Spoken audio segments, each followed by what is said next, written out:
What's up, NDL? We are less than 24 hours away from early access launch for college football 26. Those will be the last outliers before. Probably do one, maybe one or two after, some stuff to look at. But everyone's excited. All the hype in the live chat, definitely cool to watch from an outsider's perspective. I don't get to type as much these days. But we're going to talk some draft and we're going to talk a little more on the gameplay deep dive. So, got the co-host, Mr. Coach Vic. How are you, sir? I'm good. It's like Christmas Eve. I've taken my break from 25 and here I am. Now I'm back.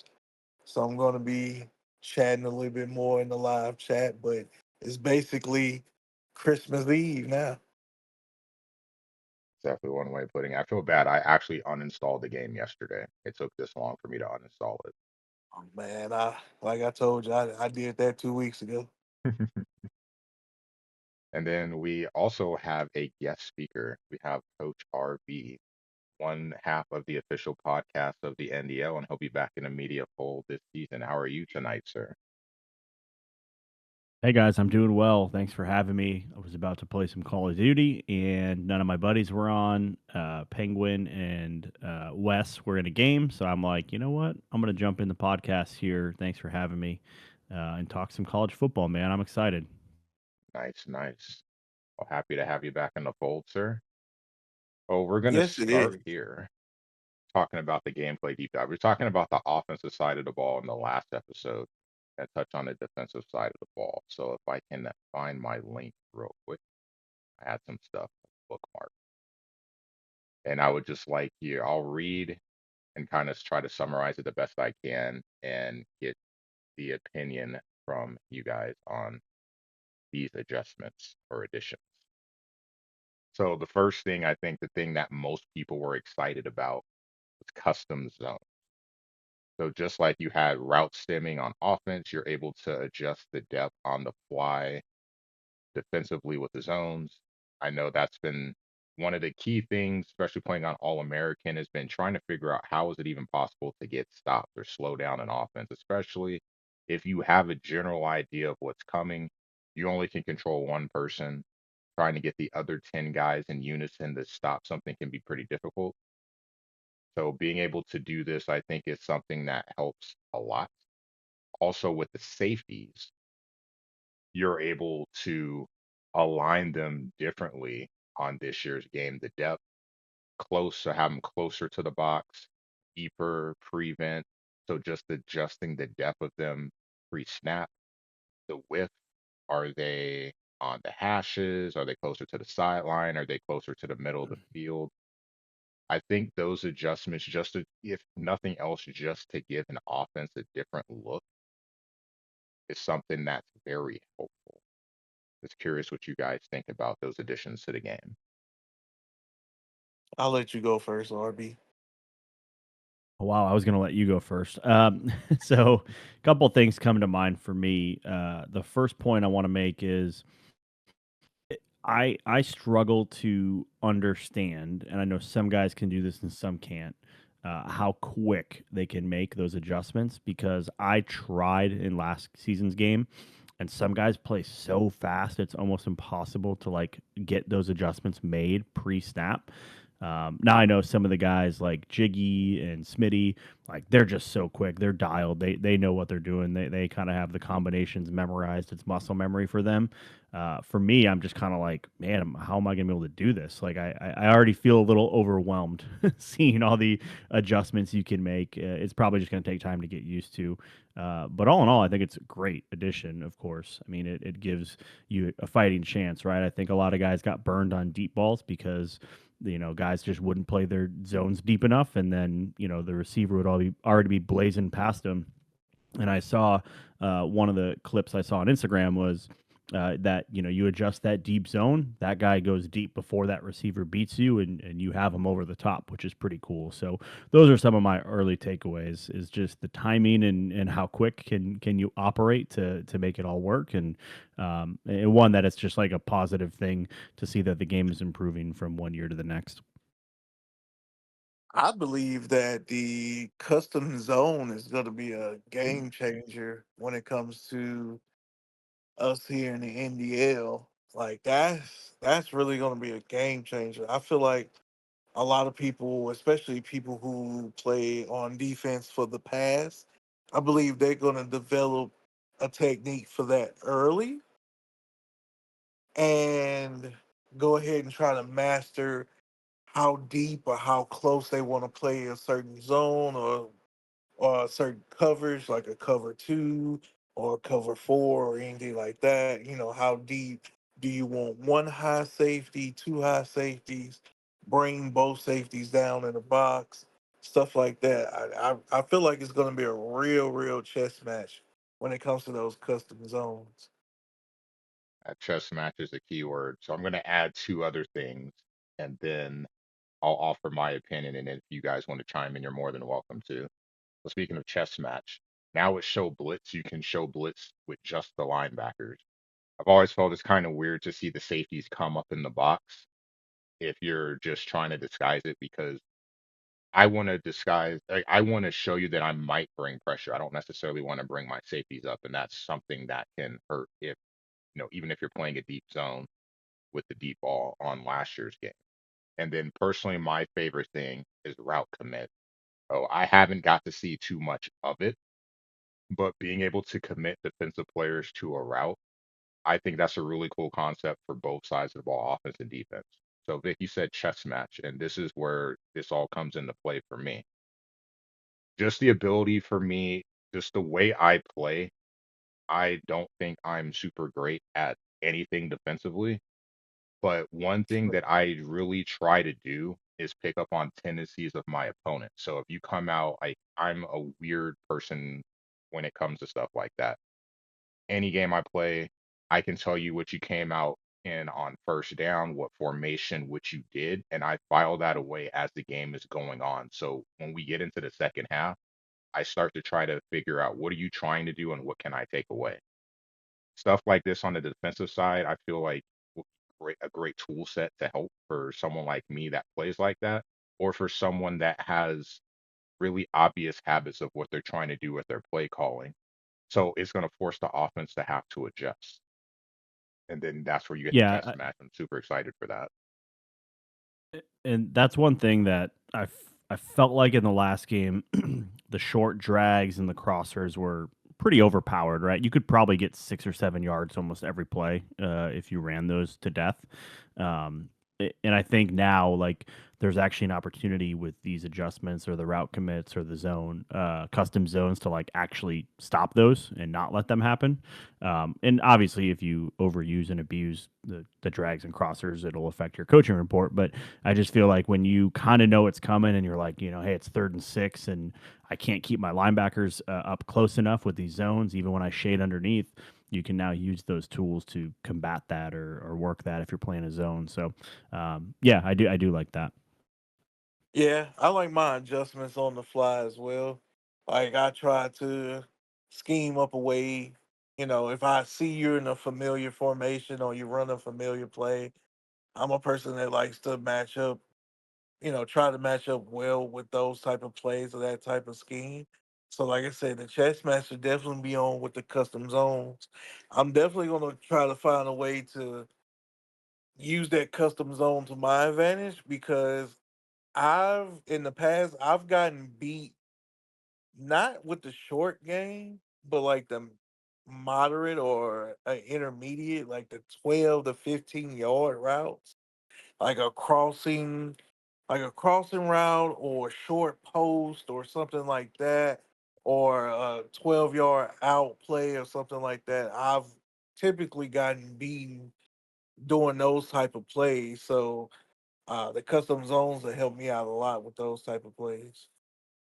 One thing I was really worried about was like, oh wow, they added 1,000 new plays or whatever, and I'm like, oh my god, offense is going to get even more overpowered than it already was. Yeah. But to see that they made these defensive adjustments was I could wipe the sweat off my brow. I was like, okay, we can at least combat it. So Yeah. Then you're adding stunts to the defensive line and being able to That's what adjust I those love. on the fly.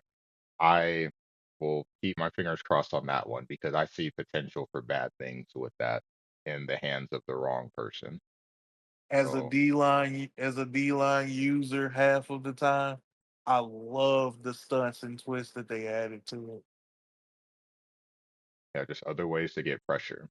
One other thing to touch on, because I know we joke about this a lot in the live chat at some point during the season.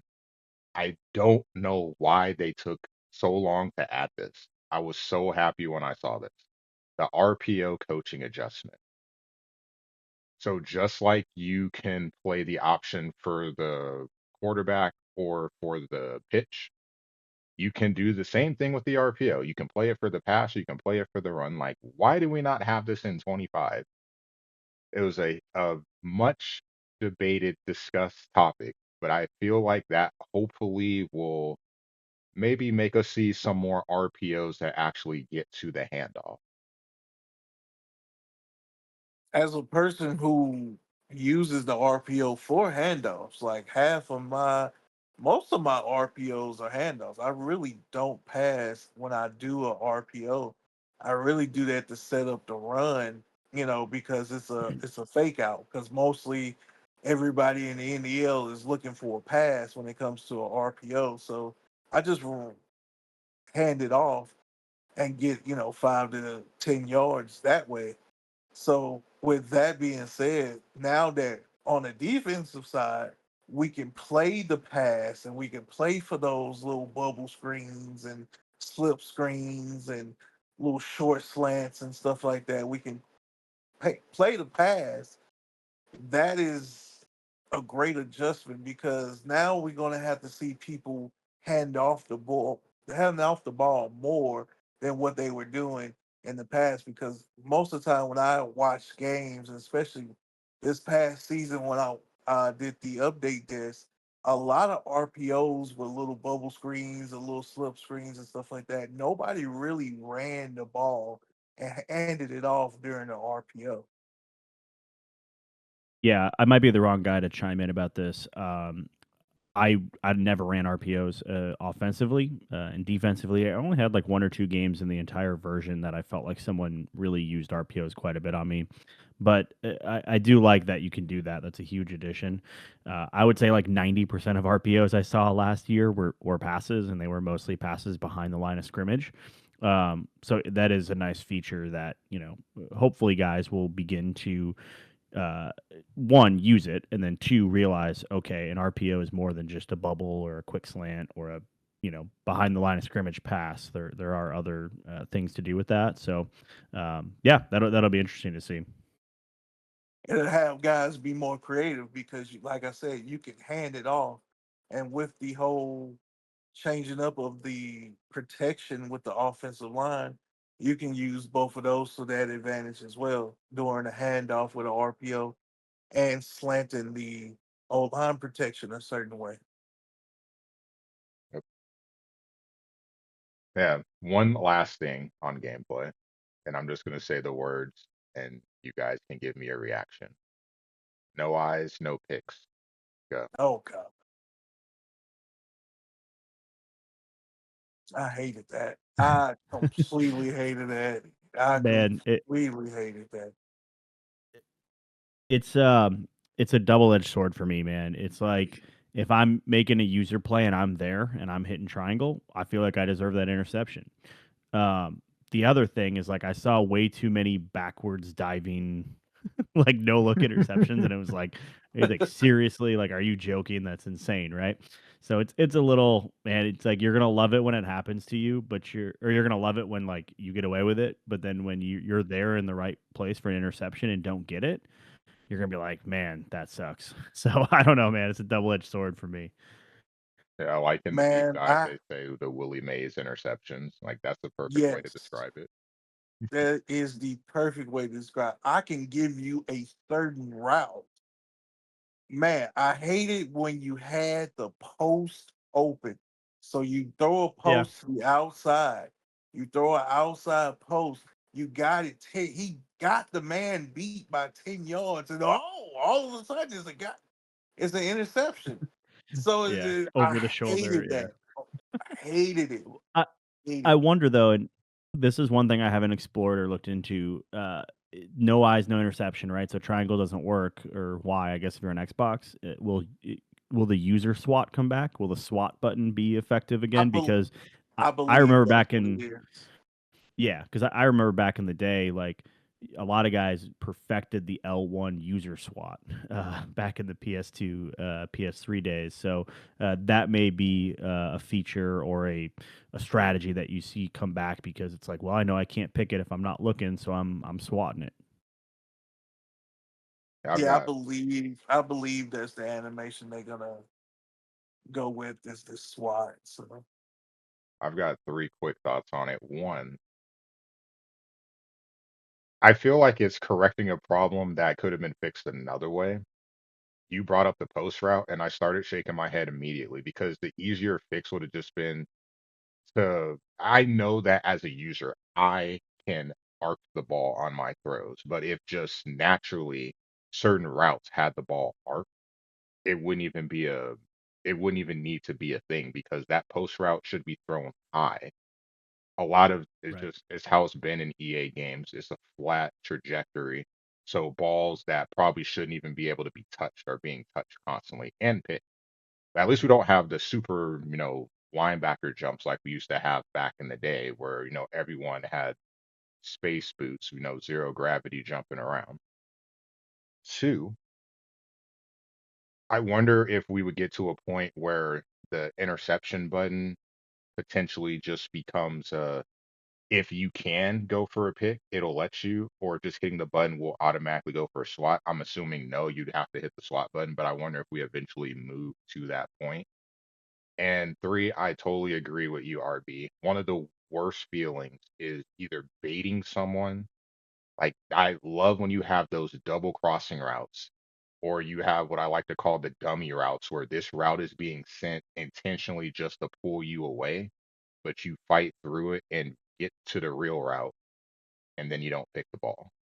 Like I don't want that to happen either, where I did the right thing, I made the right read, and then you're not rewarded for it. Because turnovers are, man, they may happen a bit too much, but you do want to feel like you're impacting what's going on defensively, and turnovers are really huge in our games for sure.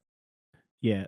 So say you're running coverage, like what would you have to do? Would you have to hold down L2 or left trigger to turn your guy to try to intercept it, right? Like I don't know, like that's it's something that's like man, if I'm trailing a route and just because I'm not looking, I mean, okay, if I don't get the interception fine, but will the animation at least be like, well, hey, I'm in the way, so he'll drop it because he can't see it, or will the SWAT work? That would be nice if you could just use the same button to SWAT and pick. I have a feeling that's not going to be the case, at least right away. So I know you're going to get some of these guys with insane user skills that are going to get very frustrated the first couple of weeks because they're in the right place at the right time. They read the play, but they're not getting the interception. I guess if you don't get the interception, at least are you getting the screen where it's like, okay, the receiver didn't see it and he drops it, or it hits your guy and falls to the ground. I guess that would be a good consolation prize. Yeah, I would want it to be the SWAT, but it'll probably just hit the guy in the back of the head or something. yeah. One other thing, just like random, I just thought about is what happens with pass interference. Say I'm throwing a deep ball What's because that? we see this in real life. Yeah. Yeah, What's that?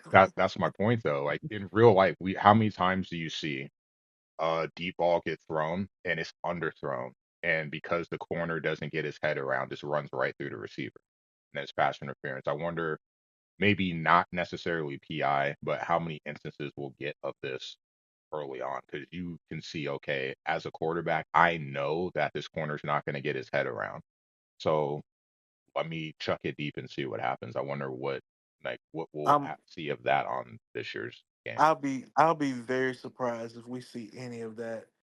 Cause I mean, I feel like with today's games, unless you turn that setting up for PI, then it's just not gonna get called. That's It's just fair. not gonna get called on the online game because I've seen it plenty of times where you can take the receiver just out the play, even beyond the 5 yard NFL rule. I don't think college have that, but beyond the 5 yard rule, like I've seen people do receivers 10 yards. Like they'll just completely take them out the play, just push them sideways and completely take them out the play 10, 12, 15 yards deep and nothing gets called. You just Yeah. throwing a wild pass. That's exactly what I was gonna bring up, Vic. So I'm glad you brought it up. Was like I have had that happen where I have a receiver breaking open and they rub against the corner and then nothing gets called and then the ball sails like 5 yards past where my receiver should have been, right? But Yeah. where he couldn't get to because the CPU or the corner or whatever like rubs it. Now, It's if the person was using the corner and hit me, I would get an illegal contact call. Like that always happens. But if it's the CPU that does it, nothing happens. So I'm not saying I want a million pass interference calls a game, but I hate when that happens when you have something open downfield or a receiver breaking to an open space and then they, you know, hit that corner and then they're off their route. Now the ball goes either for an interception or somewhere else, and you're like, okay, what the hell is that? So I'm it, with you on that, Vic. especially when they have if you're playing a Power Four team or some of the hidden power Group of Five teams, and they have that corner where they have the ability to just press you, like that press ability. I forgot what it's called in this year's game, but they have that press ability where they can bump you and bump and run you at the line of scrimmage. Like I said, if the CPU is generating that pressure, they're gonna bump and run you throughout the whole route, and the whole route is completely gone. I I think love it's that Press press Pro pro. or yeah, Press Yeah. Pro, yeah. Okay. Okay. Yeah. Especially if a corner has that ability, you might as well take that receiver, or you might as well adjust or send him in motion, or you know, swap receivers or anything like that, because that receiver is basically taken out, especially in key moments like third down. Like I've seen it plenty of times where someone to have that ability, or just in general where that receiver, you think you expecting that receiver to hit this spot right here for the first down, and they're way over there, and you just got to throw it somewhere else. Yeah, I can remember playing against Boston College at the start of the season. Two of his interceptions were like that. I was impressed. And I don't remember the route because, it doesn't show the play. But the ball went nowhere near where the receiver was because it literally got bumped off the route and just the safety's just chilling there for an easy interception. Like, huh, okay, I'll take that. That works. And I got the reverse of it against Notre Dame. I tried to move Benson around, kind of a chess match against Rain, trying to keep him away from Morrison because I know that Morrison has that. And try in some cases trying to use him as a decoy to just like I don't want Morrison on this in this area of the field. This is where I want to throw to. So to use it to your advantage. But as we'll see how things are on 26. I'm actually really excited for the defensive side of the ball. I feel like everything is always geared towards offense with video game football because it's more exciting and you're just stuck trying to figure out ways to slow things down or take things away. On paper, it looks like they've given us a lot of tools that I think will make people that enjoy playing defense have fun. So we'll have to see how things play out once we get the game in our hands. And now, I think that kind of covers the gameplay stuff. Really nothing else to talk about because some of the other stuff I don't think really applies to the NDL. Hopefully kicking gets better. Oh no, it's not going to get better. It's going to get worse. Actually, since you bring that up, the accuracy meter becomes so it says when the crowd is at its peak. Thank you, Florida State, for your home field advantage. The accuracy meter becomes completely transparent. The ball fades out as your kicker lines up. The power meter fills white, reducing your visual feedback. Oh Jesus! Yeah. Can never win a road game by a field goal again. So all NDL games will be neutral games this season. Man, what? Just imagine that at LSU or Georgia or Bama or Penn State, Iowa, even up there in Wisconsin. Like, oh man, I'll be honest with you right I it now. should Oh, go ahead, RB. I was gonna say it should be hard to make 40+ yard field goals at places like that. Like, don't get me wrong, that's not an easy kick on the road in a hostile environment, but it shouldn't be like you're performing open heart surgery, right? Like trying to kick a field goal in a video game. So it's like, how can they? I feel like they overcorrected on this one. It already was hard. They made it even harder. Again, I'm 40. It never should. attempting a right hash short kick again in The my hash life. Yeah, Never. it should be on a like case by case basis where it's like, all right, 30 and in, like that's I don't want to say gimme, but it's pretty close, right? Like 40 and deep, okay, then it gets harder, and then 50, of course, is the hard. Like I don't know, there should be levels to it, and it feels like it's just not like that. So yeah, I don't know. I didn't really struggle with kicking very much. I mean, I missed some here or there, and there were some head scratchers where it was like, really, I missed that, but I just not a fan of that. I felt like in the last game, a 50-yard kick from the left hash was easier than a 25-yard kick from the right hash. Yeah, especially if you're kicking on the road. And it's interesting because on the road and at home, where you need to put the ball on those hash kicks is different. Yeah. It's very interesting they do that. It is funny because I watch guys like Big Mike where I feel like he's Adam Vinatieri. Anytime he goes out the kick is going in. If he misses, I'm legitimately surprised. But the hash kicks are absolutely brutal to the point that I will try to line up. I will go for a first down on second down. If I don't get it, my third down play is just to center the ball. Like I'll just concede the three. It's absolutely insane. So yes, thank you, FSU, for your home field advantage. I'm looking forward to that first missed kick, and yeah, probably will drink to it. So I think that covers the game.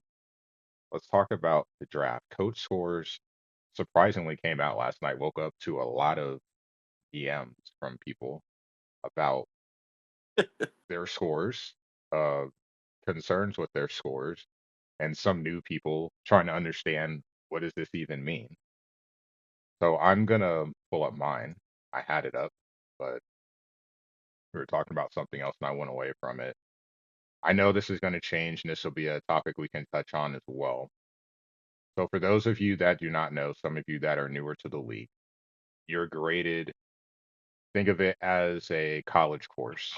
There's three portions. You have your midterm, you have your exam, and then I don't know, I guess attendance for the 20%. So 40% Yeah. goes to participation.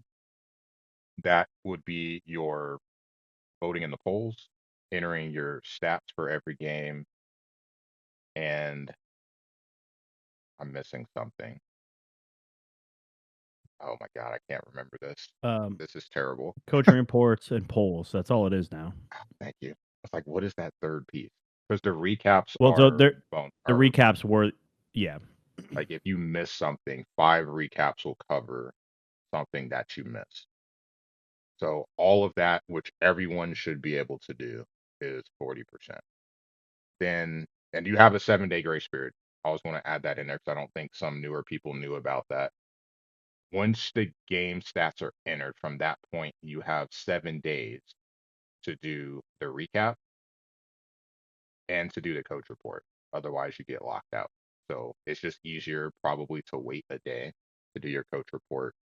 And if you're going to do a recap, do that too. Get nice and cooled off if it was a stressful game, and then come in fresh, get that stuff knocked out. 40% is your coach reports. And the highest score is dropped, the lowest score is dropped, and then you take the remaining, multiply it out, and you get 40%. Season success is 20.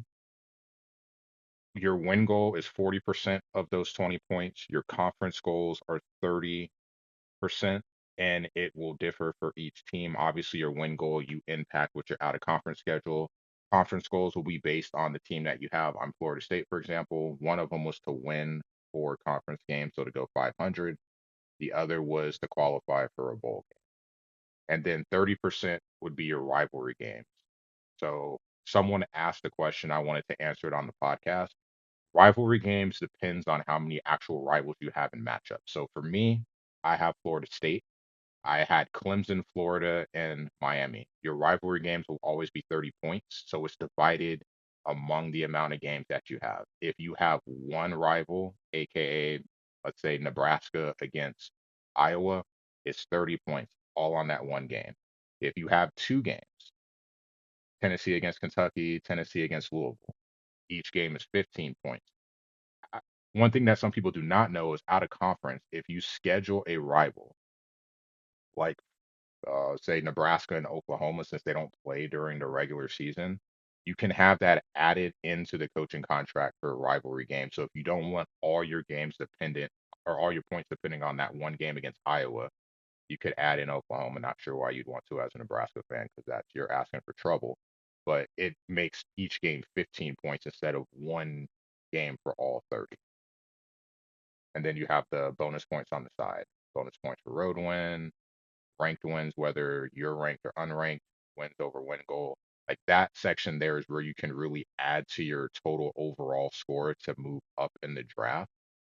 But to answer a separate question, those bonus points are not to your overall raw score. They're just to the season success portion. So a road win is an extra 2 points. That's not to your overall score. It's just 2 points within that 20-point section in your overall total score. I hope I don't know if I explained that well enough. I hope that makes sense. And ultimately, you just want to see if you have enough points at the end of the season to keep your team. Mine is an 85. I scored more than 85. I have the option to keep or not keep. If I go into the draft, you're going into the day one portion of the draft. That's where all the coaches who were able to keep their team and opted out, they are sorted by their score. Those are day one. Day two, coaches that were not able to essentially fired. They are sorted by score, and then you have replacement coaches and new coaches at the back end of that, and that's how the draft process, or at least the draft list begins. I don't really know where to go with this topic. I don't know where you guys want to go with this, so chime in, and I guess we can have a Y- conversation about this. Yeah, no, I think you covered it really well, Sammy. It's a lot to unpack for a new guy. So shoot us DMs if you have questions on it, especially in your first season. My buddy Z Nickel, he was Jacksonville State. Um, I got to him a little bit late. He was asking questions when it was kind of already too late with some of his stats and other stuff to fill out. But yeah, just ask questions if you don't know. We're glad to help. One thing that's going to be interesting that I think we're going to get to. Maybe I'm jumping ahead a little bit, but just curious to see what happens with scoring for this season because the team ratings are much lower. The highest rated team is an 89 in this game, meaning that you could just get your I hate to call it free 40 points. It really is free. That's all you have to do is the easy work to get those for that 80, 40 and 40, and then you would really only need to get 40% of your season success to keep the best team in the game. So just curious to see what happens there. Yeah, I agree with those sentiments exactly. Hopefully, it's supposed to be a little harder, going forward for keeping your team. I know they're gonna roll that out pretty soon before the draft, so hopefully everything will be in place with that. As Well, far as go ahead. I was just gonna say, like, let me ask, what would you do? Would you do 35, 35, 30? Would you do, keep it the same? I guess, like, what would you guys do if you Uh were me in admin? me personally, I would probably add more to season success because in the case of certain people, especially myself, and I don't know who for future references, Nittler, anybody, Rain, anybody. Sam Houston State's main rival is Texas State. So let's get that corrected. Um I didn't Shameless know that. plug. I love I, it. I literally I literally did not know that until I switched my whole profile to Sam Houston State. And so on the play now, of course, they're gonna have your rival on screen, and Texas State is um, Sam Houston State's main rival, as well as UTSA. They're one of their main rivals as well. So, for this version of the game, don't know who that needs to get to, but yeah, let's have both of those teams or one of those teams as Sam Houston State's rival. Um, like I said, I would have it more towards season success because the participation and the stats and everything, like you said, it's just like a taking class role, basically. Like, oh, I'm here. That's basically what those are.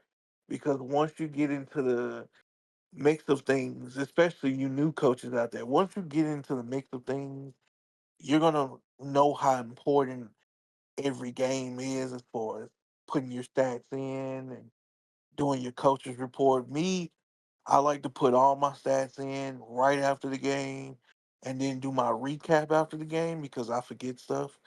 I still be forgetting stuff in recaps, but I'm never gonna bash anybody in a recap or anything like that, no matter how heated the game is. Yeah, don't do I'm that. go- yeah, I'm going to be respectful. No, no, no. I'm always New respectful no matter coaches, what. don't do that. Yeah, don't do that. Don't do that, new coaches. Please don't do that.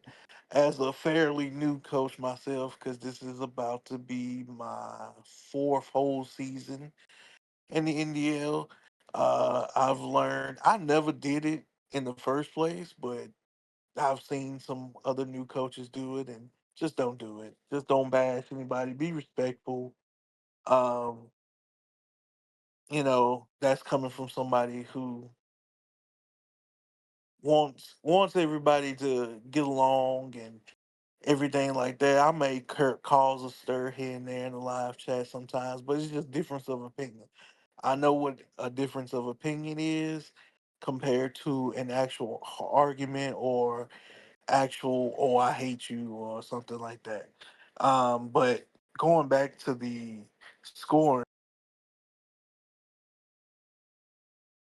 excuse me, I would have it for more season success because it feels like now it's about what games you win, and that's not to call anybody out or anything like that, but I'm just basing it off my success because I had the most success as far as winning is concerned, and I had my lowest point total. So I feel like my season really wasn't worth anything, even though I had 8 wins in total, 7 and 5 in the regular season, and 8 wins in total. Um, I feel like my season success wasn't worth anything because I didn't win my one rivalry game that was Liberty. I didn't. I lost on a tiebreaker for one of my conference goals. So that's 45 points right there down the drain. And 15 of those weren't even, necessarily my fault. It was just a tiebreaker. Stuff happens.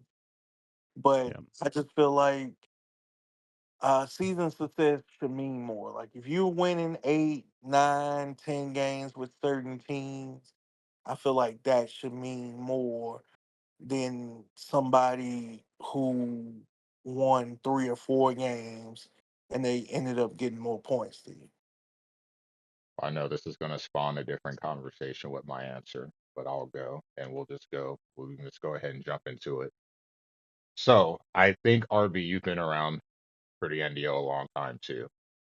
If I'm remembering correctly, the reason season success initially was only 20% is because they didn't want the emphasis on winning to be so strong, where it could potentially cause people to do some things that may be,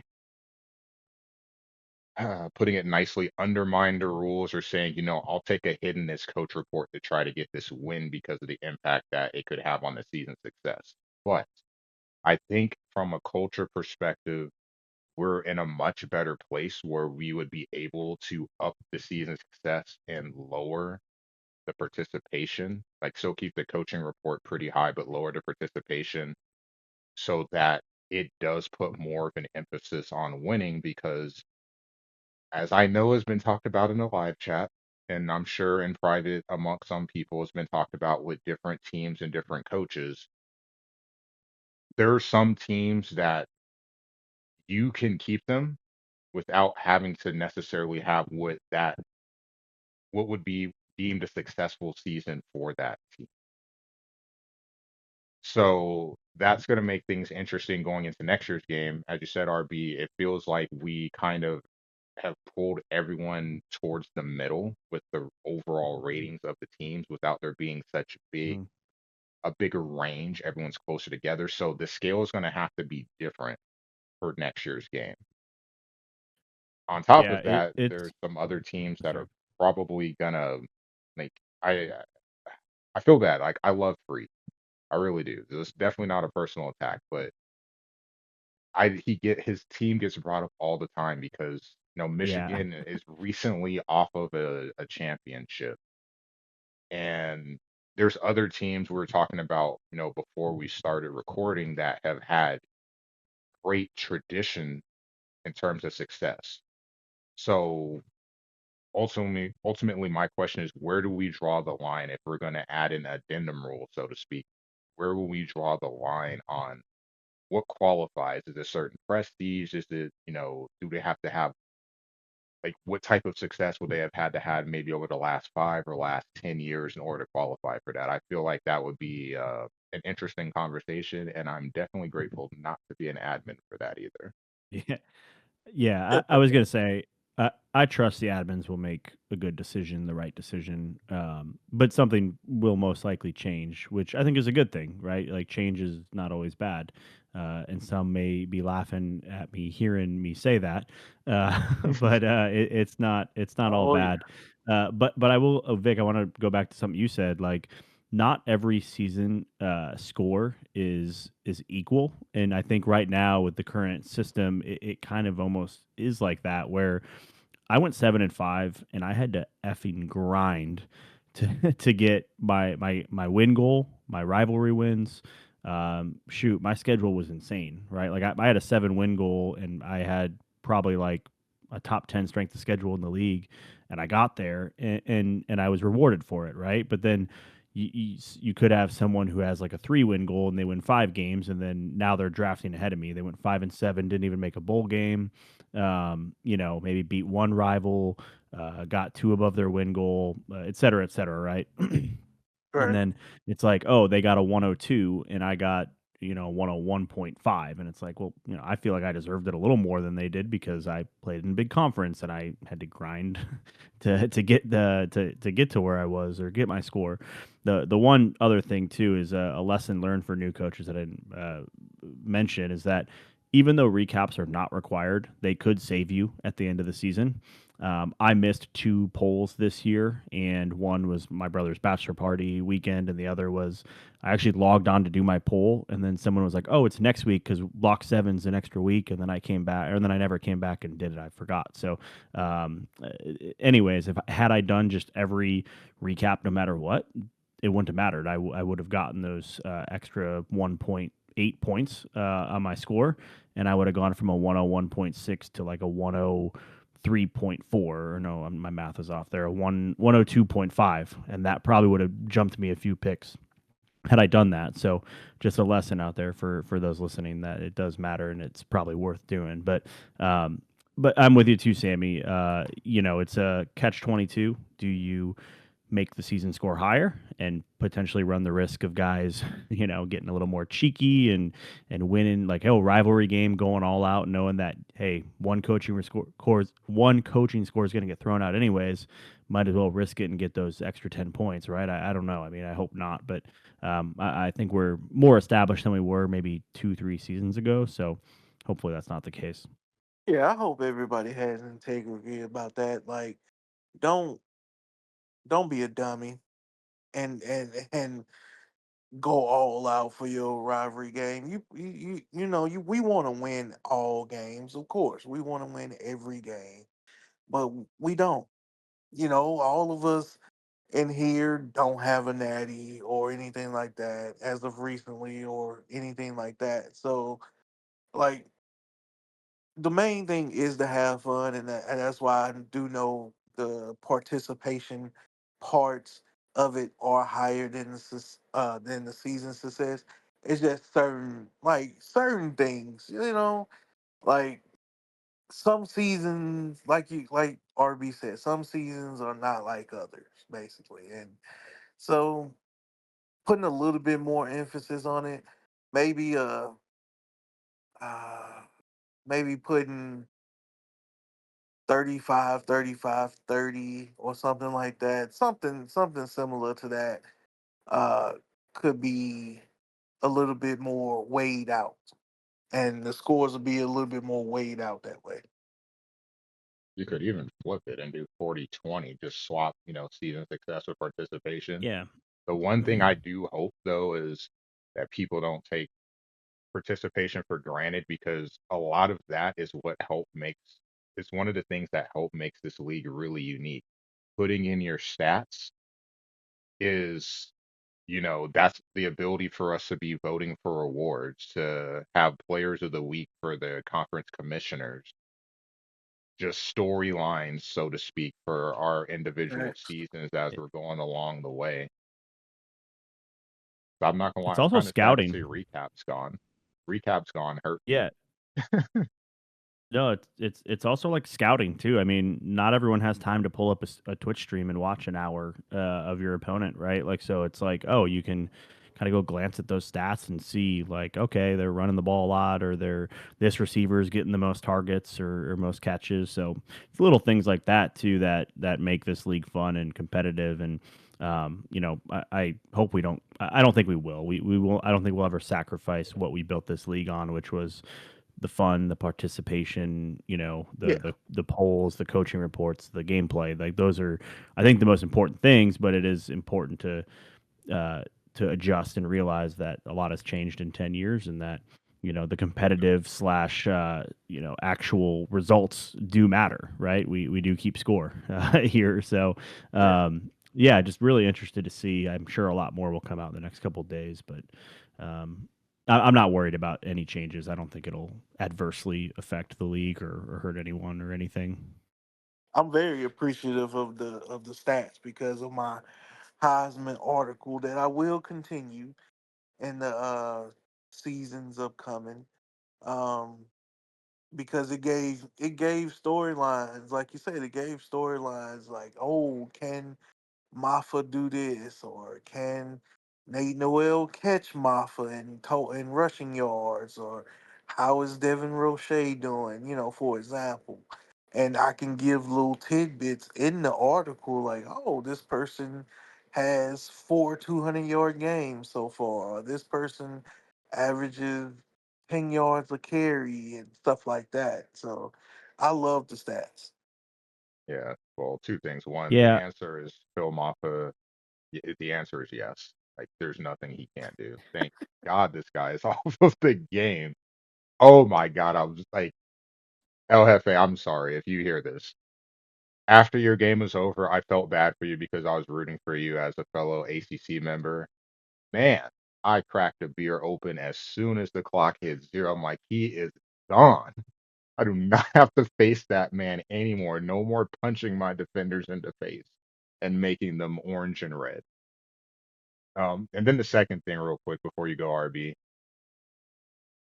the participation. I'm a huge franchise guy. So most of my sports gaming, I don't even play a lot online. It's just franchise. The NDL is the exception. And one of the big issues I've always had is I feel like it's just a static universe. It's just me and just these other computer teams, and I feel like a lot of devs, they try, but they don't really do a good job of adding the context or breathing life into the universe. And I feel like the participation, the things that people do in the league, putting in their stats, writing recaps, making these video highlights, it really breathes life and makes you care and feel more immersed in the universe that we have with our dynasty.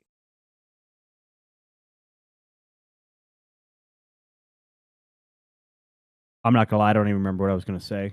Oh, I'm sorry. No, it's all good. Something to do with stats. It was something to do with stats, but I don't even remember. So I could think maybe where you were going with it, like it gives context to the game, which you said scouting wise. Like you see the score and it's just, yeah, okay, it's just the number. But when you see the stats, you can kind of try to piece together what happened during the game and kind of give you something to go off of. you know, actually I do remember. And this is not a personal shot or attack at anybody. It's actually probably a little risky that I'm even saying it, but some of the stats I saw this past season, I was not a big fan of. Just didn't seem very realistic. It, I'll just leave it at that. I hope stats are fun, they're cool, but I hope it doesn't get out of hand in this new version because with all the new offensive plays and gadgets and things, quarterbacks throwing 7 touchdowns in a game or running backs running for 400 yards. I don't know. It just was one of those things where it's like, man, I don't remember that I happened in feel the like old NDL. I feel What's like that? I feel like that was a fourth season thing. It might have been. I never really pay super close attention to stats, but that it very well might have been. I mean, I think a lot of the drama that happened too this season it had to do with it being a fourth season. And people were just kind of like the tension was there, and people were ready to not be in a fourth season. So that was Yeah, it. I mean, no shots at anybody. Just kind of was like some of these stats look a little not NDL ish, but oh well. yeah. Hopefully, We, either me, a I, Heisman me. or I um, believe me and Sammy talked about it on a couple of our episodes before, just talking G5 wise. It was just like, especially being in it myself, being a member of the G5. It was just that fourth season was just everybody knew everything. So it's just like it was real hard to stop anybody. So it's just like because we basically figured out the game at this point. Right. That's a good point. Yeah. So it's just like it was just a high scoring thing. I'm pretty sure it's gonna go like that this cycle where by the time we get to that third season, the scoring will be a little bit higher than it was the first season. well, there's two potential fixes. One, the question we'll have to see before everyone makes their declaration. Yeah, the admins will probably have the new scale. I assume they'll have the new scale before the deadline for declarations, and then we'll have a confirmation on what difficulty we'll be playing on. I would probably, if I had to guess, my guesses will probably be on Heisman, and that will help slow some things down because I get you have a star player, you may tend to rely on him a little bit more, but Heisman should make it a little bit easier to try to scheme a guy out of the game. We'll have to see. And then obviously the defensive adjustments too that have been tweaked for this year. What what do you rather prefer, RB, All American or Heisman? Um, it's gonna be hard. I mean, I guess I'll know tomorrow a little bit better when I play a game or two. I would say I think Heisman would probably scoring would come down a little bit. I know there's the argument of no, it wouldn't. We played Heisman blitz games; they were the same. Yada yada yada. I just think it would be a little bit more of a sim experience. I think D Kane has said that before as well. Um, uh, but yeah, I don't know. I guess I can answer that question better on next week's show. Uh, I mean, I'm fine either way, All American or Yeah, Heisman. same. I'm fine either way. I was gonna say something we just mentioned is that it was a season four. Um, Man, we made it through a season four, which is kind of impressive and something that we should all tip our caps to. Obviously it was kind of crazy. Tip my cap to the admins for keeping everything somewhat in check and in line. But I know we lost a few guys along the way, not as many as I thought we would. So I just think it was great we made it through.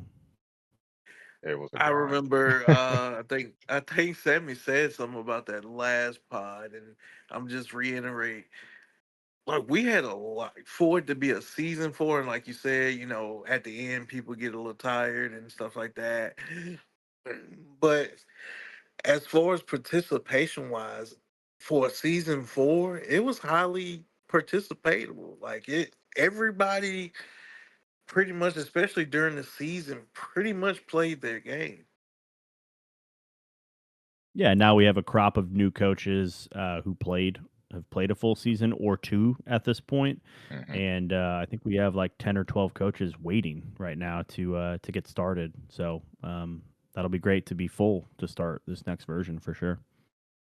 Yeah, RB, our future farm commissioner, should be exciting.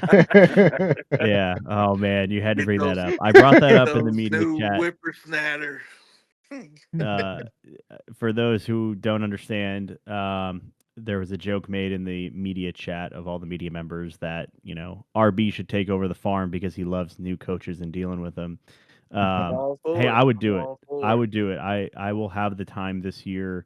My work schedule is very light from September till about January. So I'll have at least time to get through a couple seasons of the farm if we have it. So I'll run for farm commissioner. I'll start whipping votes and lobbying and campaigning. You got my vote. I was part of the last group of the farm. If you didn't notice, R&B. If I you did not know ever, that. No, yeah, I was part of the last group of farm members that we had. Yeah. very short lived. We started with like 12. It was like 12 farm members, and then by the time we were halfway through the first season, it was like, all right, Everybody got the farm is promoted. dead. The Yep. farm is dead. It really was. It was. I It was. It was 12 of us, and then everybody started getting out, and I was just like, I was asking Nilla. I said, I don't know if we gonna get through the season. He was like, well, if we don't, y'all just gonna, if people come out of the regular NDL, we'll just have a group of you guys come up. I was like, okay, Yeah. I'm all for it. And about 2 weeks later, I came up. I was like, oh, well, I'm in the big time now. I was very fortunate. I never actually had to play on the farm. I joined, I believe, when we switched from PS2 to PS3. So I think naturally, like a handful of guys left because they maybe didn't get a PS3. Yeah. And so that was when I joined, and I never actually had to spend a season in the farm. I was fortunate to get a tryout game and get to start my first season on PS3. So, I yeah, was fun fact never played in the farm. I was Georgia, and I was 4-1 in the farm. I remember that. Yeah. The funny story about the farm. That's something my dad still holds over my head because me and him talk about the NDL. Like he always is asking me, like, how do your games go? When are you gonna put your recap video up? I want to see how much you lost by. And he always brings up, like, just so you know, Sam, I got called up before you because I'm more NDL than you are. I'm like, whatever. He got called. We were both in the farm at the same time, and yeah, he got called up before me.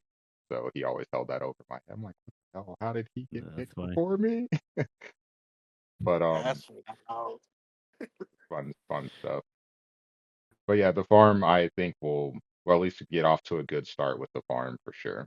There's a lot of it's always like this with this time of year. Everyone's hyped up. You know, every piece of information is nitpicks, overhyped, like parsed apart, trying to read everything possibly you can into it. But in about 12 and a half hours, people will get to start getting it, getting into it. So the last question I have for you guys, how soon will you get to play the game and where do you start in your college football 26 journey? RB, you go first. All right. I made a joke in the live chat about an hour ago. I said, someone asked this question, I think similarly, and it was like, oh, what's your first game? And I was like, someone's like, who are you playing? What CPU team are you playing? I said, CPU, I'm putting belt to ass on somebody first game. No, I'm just joking. For real. I'll get, yeah, Man. I'm going for that ass first game. No, I'm just kidding. Pause. No, I am excited. I get home from work at like 5 o'clock. I'm gonna help with dinner and bedtime, and then my fiance is like, hey, I know the new game comes out tomorrow after bedtime. You can stay up as late as you want and play as much as you want. I was like, all right, hell yeah. So I am gonna Good jump in a wife. That's a game. good wife right there. Yeah, yeah. So I'm gonna jump in a game. I'm just gonna try to find a scrim with someone I DM regularly. Not sure who yet. I've reached out to a couple guys, play one or two games, and then dive into playbooks. I'm gonna play as Wisconsin because that's the team that I'm trying to decide. Do I want to keep? Do I want to move? You know, I'll probably, like I said, I'll probably go to the draft, but I want to play with them one or two games before I make any decisions, and then I'm diving into playbooks. So that's my go to tomorrow night after work. Uh, I have I got the standard edition. Um, as I was as I was saying to Sammy in the pre-show, I love how Xbox did me, but we're not gonna go there. With the deluxe edition, they made the for me. I don't know about anybody else if anybody else got it, but I got the standard edition a few weeks ago in June. And then this past weekend, I was looking because I was bored just through the store, and they had a deal just for me, as they said, where I could get the Madden, I can get the Madden and CFB 26 Deluxe for a certain price, a price that I would have paid for, but they didn't make that a reality till yesterday. So yeah, no. But I am a person that got the standard edition. Usually Xbox gives you 10 free hours. So I'm gonna use all of those if they give us that. Again, I'm gonna use all of those hours on scrims. I'm not gonna really dive into any offline or online dynasty or anything like that.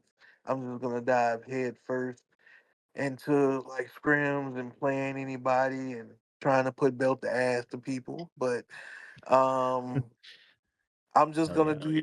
I'm just gonna do scrimmages if I get those 10 free hours. Hopefully Xbox will do right and do that. But if not, I just have to wait till Thursday. I work every day Monday through Friday this week. So there you go. All right. Well, I'm going to be the boring guy because I have a 55-hour work week, but apparently, as I found out earlier today, they're putting out VTO, which I wasn't expecting.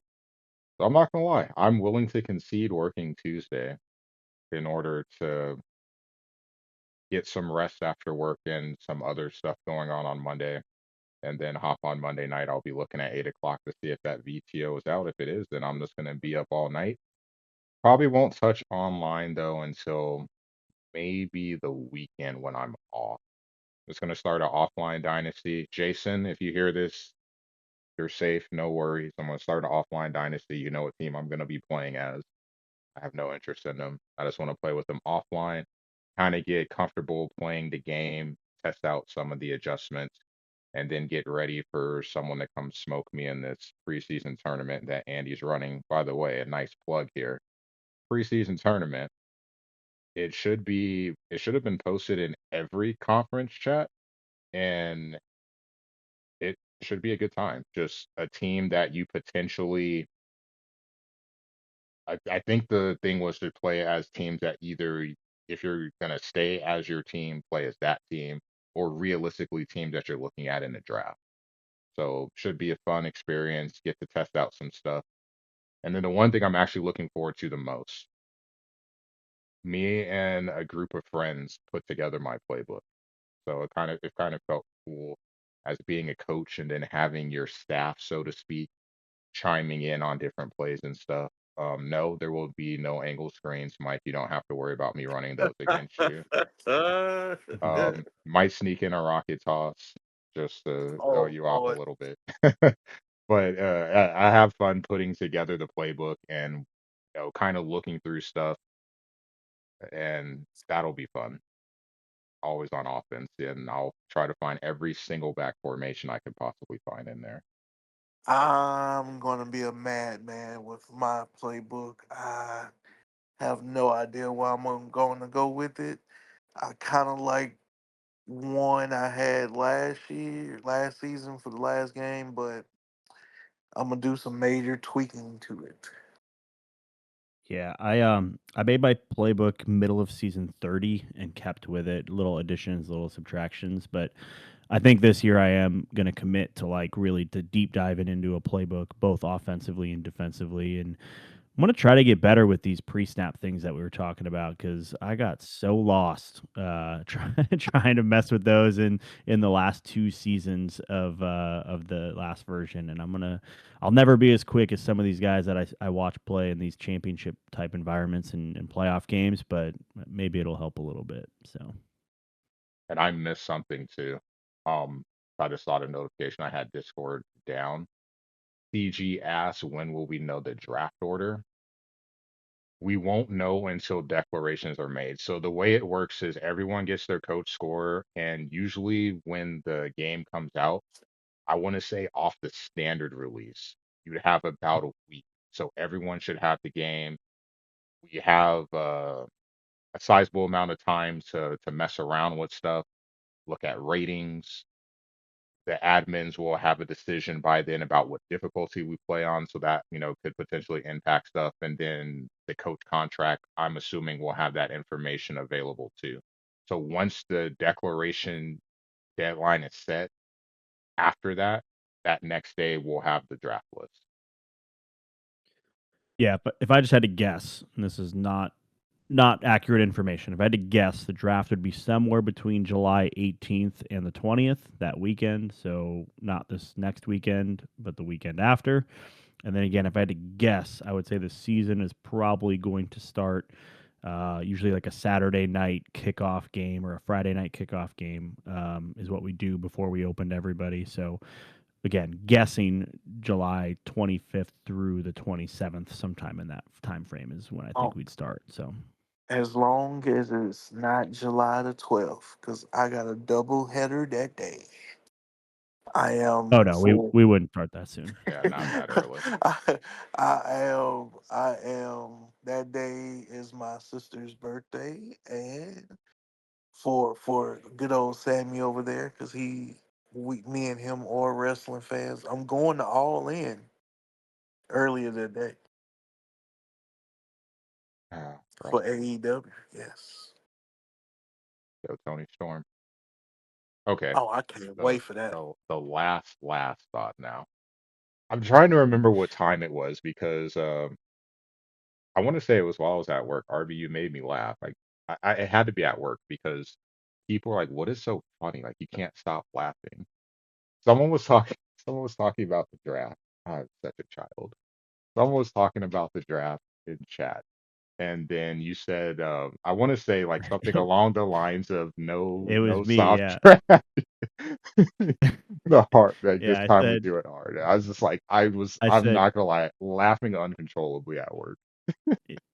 yeah, I caught some heat for that, and David D What was Canada saying to asked say? me.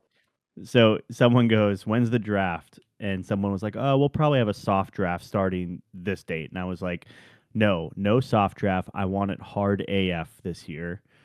And then and then someone said raw or something else, and I said, That "I was want me. it raw."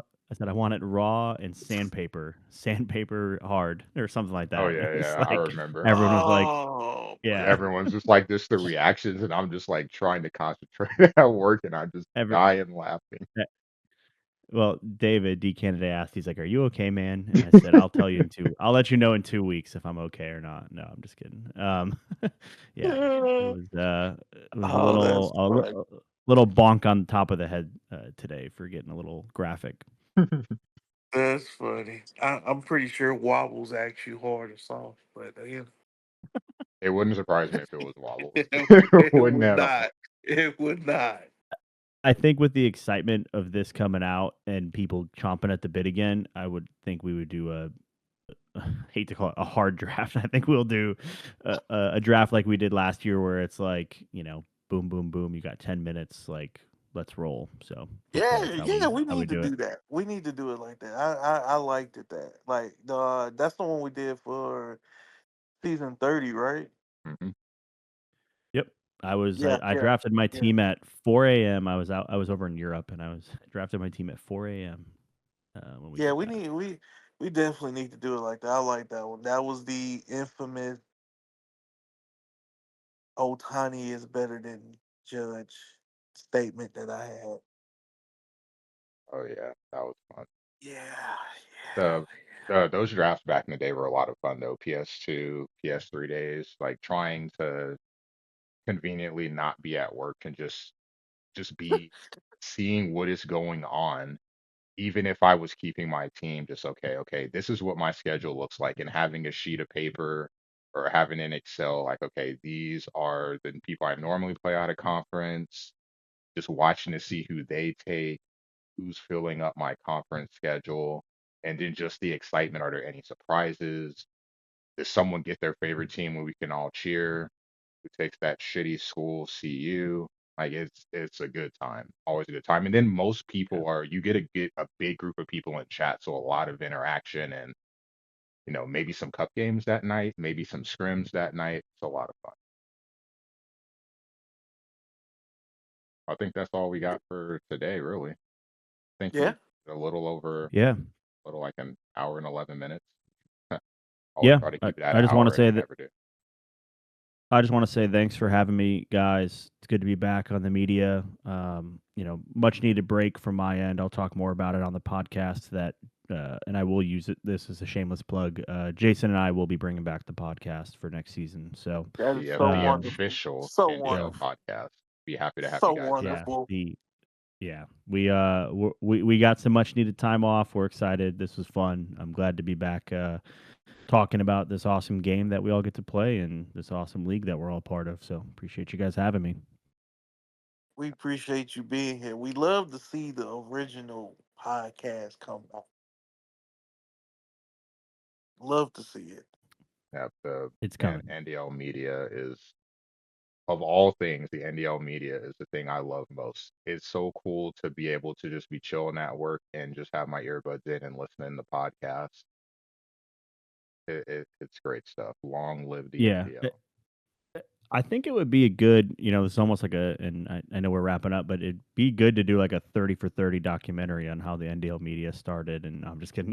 We'll do a podcast though. I think Jason and I with a lot of guys. I mean, maybe anyone who's ever been in the media, we can do like a longer podcast and just go through like the history of how it started and what it's turned into. I think that'd be pretty cool because it really just started with us doing a podcast for season 29 and it's turned into like 6 or 7 different podcasts and shows and NDL game day and man, there's just so much. It's turned into a really cool thing. 30 for Yeah. 30 would be cool. The start of the What if NDL, somehow we get uh, I don't want to spoil the secret, but we get the original. I won't use any names. The original creator of the league. Uh, get him in a podcast talking about how everything started, and then get the doppelganger account talking to Nittler about how things are run now. Um, Love it. yeah, what you if, could do a ton what of if I stuff. told 30 you 30. that You know what we should do wonderful? next NDL convention, I think Nashville next summer. It's about a year from now. We should just hire a camera crew for the weekend to interview everybody and just do a documentary that weekend. That'd be hilarious. First question: Oh man, if we is could do that. JD really Jeff Mo? No. Oh Let's man, hit good a stuff. slow note. Uh, All love right, the y'all. jokes. Thanks for All having right, me. I'm hopping off. all right. All right. Appreciate you guys.